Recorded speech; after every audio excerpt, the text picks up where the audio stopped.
بسم اللہ الرحمن الرحیم۔ السلام علیکم ورحمۃ اللہ وبرکاتہ۔ امید ہے تمام طلباء خیریت سے ہوں گے۔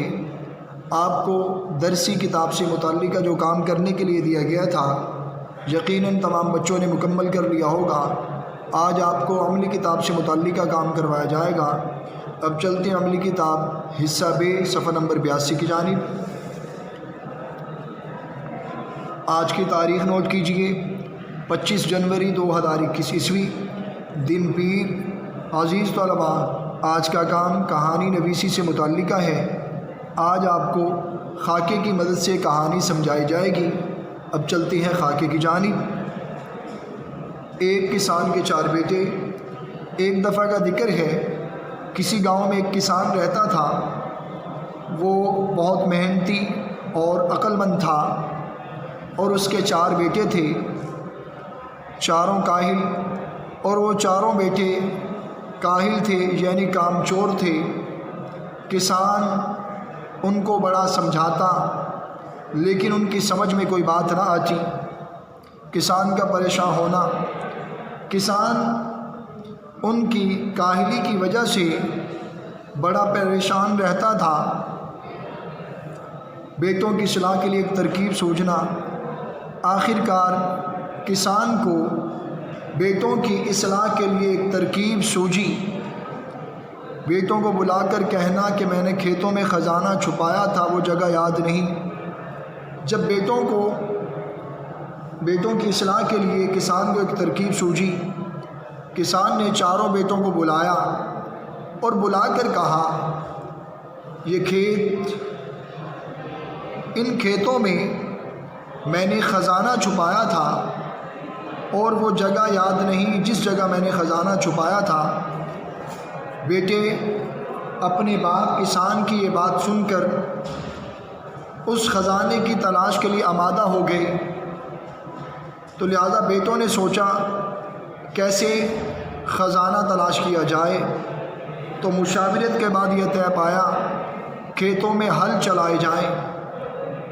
بیٹوں کا خزانے کی تلاش کے لیے کھیتوں میں ہل چلانا، یعنی کھیتوں میں ہل چلائے جائیں۔ جب ہل چلائے گئے تو ہل چلانے کے بعد وہ اس نتیجے پر پہنچے، کچھ نہ پا کر فصل بو دینا۔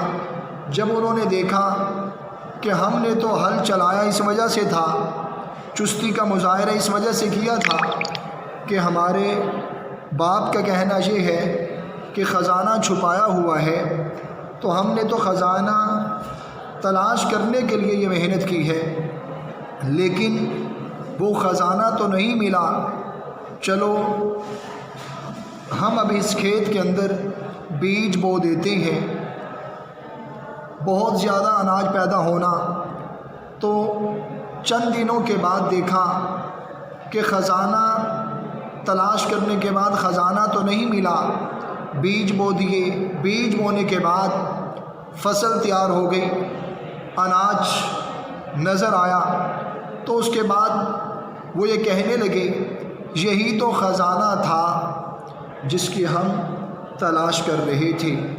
امید ہے آپ کو کہانی سمجھائی گئی، آپ سمجھ گئے ہوں گے اس کہانی کا عنوان کیا ہے اور اس کہانی سے کیا سبق ملے گا۔ ایک اور کہانی جو آپ نے لکھنی ہے اس سے ملتی جلتی ہی، وہ میں آپ کو بتا رہا ہوں کہ ایک دفعہ کا ذکر ہے، ایک کوا بہت پیاسا تھا۔ وہ اپنی پیاس بجھانے کے لیے در بدر مارا پھر رہا تھا۔ آخر کار اسے ایک گھڑا نظر آیا۔ گھڑے کو دیکھ کر بہت خوش ہوا۔ جو ہی گھڑے کے قریب پہنچا تو گھڑے میں دیکھا پانی کم تھا، تو اس نے پانی پینے کے لیے اس کے ذہن میں ایک ترکیب سوچی، تو اس نے کنکریاں تلاش کی۔ کنکریاں تلاش کرنے کے بعد اس گھڑے کے اندر ڈالی، پانی اوپر آ گیا، آسانی سے اس نے پانی پیا، پیاس بجھائی، پھر وہ اڑ گیا۔ نتیجہ کیا نکلا؟ محنت کا صلہ ضرور ملتا ہے۔ امید ہے دونوں کہانیاں آپ کو سمجھائی گئیں، آپ سمجھ گئے ہوں گے۔